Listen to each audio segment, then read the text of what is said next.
Hi viewers, Tamil சமையல் ஸ்டுடியோவில் சுவையான மீல் மேக்கர் ஃப்ரை எப்படி பண்ணுறதுன்னு பார்க்கலாம். இப்போ நான் கொஞ்சமாக ஹாட் வாட்டர் எடுத்து வச்சுருக்கேன். இப்போ இதில் நம்ம வச்சுருக்கிற மீல் மேக்கரை சேர்த்துக்கலாம். இப்போ இதை ஹாட் வாட்டர்லே 10 மினிட்ஸ் நல்லா ஊற விடலாம். அப்படின்னா தான் நல்லா ஊறி மீல் மேக்கர் சாஃப்ட் ஆகும். இப்போ ஒரு பேனில் 2லிருந்து 3 டீஸ்பூன் அளவு ஆயில் சேர்த்துக்கலாம். எண்ணெய் சூடான உடனே இதில் 1/2 டீஸ்பூன் சோம்பு சேர்த்துக்கலாம்.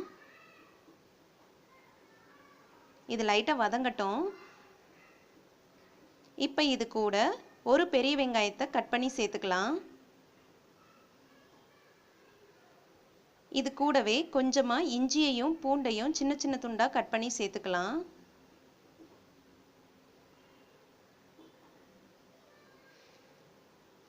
இப்போ இதை நல்லா மிக்ஸ் பண்ணிவிட்டு வெங்காயம் நல்லா பொன்னிற ஆகிற வரைக்கும் வேக விடலாம்.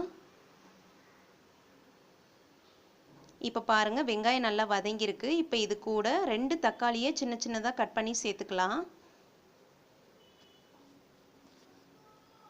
இந்த தக்காளி நல்லா பேஸ்ட் ஆகிற வரைக்கும் வேக விடலாம். இப்போ பாருங்கள், தக்காளி நல்லா வதங்கியிருக்கு. இந்த ஸ்டேஜில் மசாலா பொருட்கள்லாம் சேர்த்துக்கலாம். 1/2 டீஸ்பூன் மஞ்சள் தூள், 1 டீஸ்பூன் கரம் மசாலா, 1 டீஸ்பூன் மிளகாய்த்தூள். நீங்கள் உங்கள் காரத்துக்கு ஏற்ப சேர்த்துக்கலாம். ஃப்ரை பண்ணுறதுக்கு தேவையான அளவு உப்பு சேர்த்துக்கலாம். இப்போ எல்லாத்தையும் நல்லா மிக்ஸ் பண்ணிவிட்டு இந்த மசாலா பொருட்களை நல்லா வேக விடலாம்.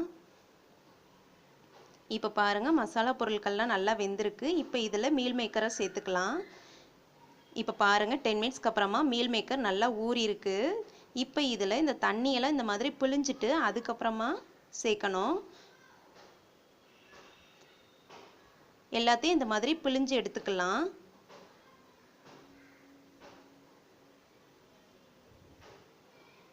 இப்போ இந்த மீல் மேக்கரை சின்ன சின்ன துண்டாக கட் பண்ணி எடுத்துக்கலாம். அப்படின்னா தான் மசாலா பொருட்கள் நல்லா வெந்து வரும் மீல் மேக்கரோடு சேர்ந்து. பாருங்கள், இந்த சைஸுக்கு கட் பண்ணிக்கோங்க. இப்போ மீல் மேக்கரை இதோட சேர்த்துக்கலாம். சேர்த்துட்டு மசாலா பொருட்களோடு நல்லா மிக்ஸ் பண்ணி விட்டுறலாம்.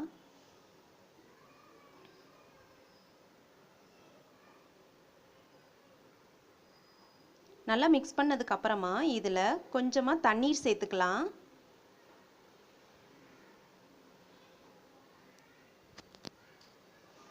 இப்போ இதை மூடி வச்சு ஒரு 2 மினிட்ஸ் நல்லா வேக விடலாம். 2 மினிட்ஸ்க்கு அப்புறமா ஓப்பன் பண்ணி பார்க்கலாம். பாருங்கள், மீல் மேக்கர் அருமையாக வெந்து வந்திருக்கு.